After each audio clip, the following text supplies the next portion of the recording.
Secure them both to the wall with the X bracket behind the mounting bracket.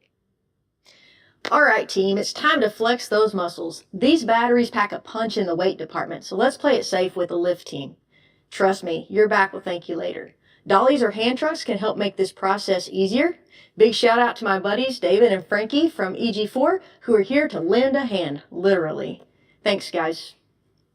Now let's get that PowerPro WallMount battery lifted and securely hooked onto the front flange of the mounting bracket.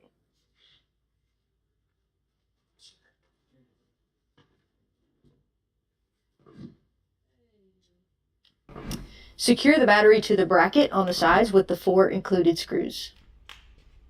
Before we attach the conduit box to the battery, notice that it has many knockouts.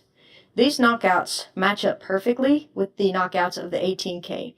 Decide which knockouts you will be needing and punch them out first, or wait until you are sure and punch out while attached.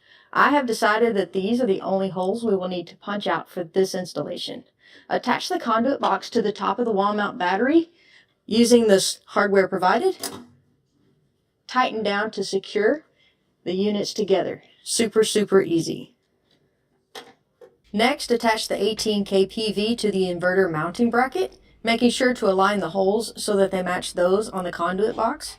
Secure them together using the provided hardware. Finally, don't forget to ground your system. We'll attach a grounding conductor from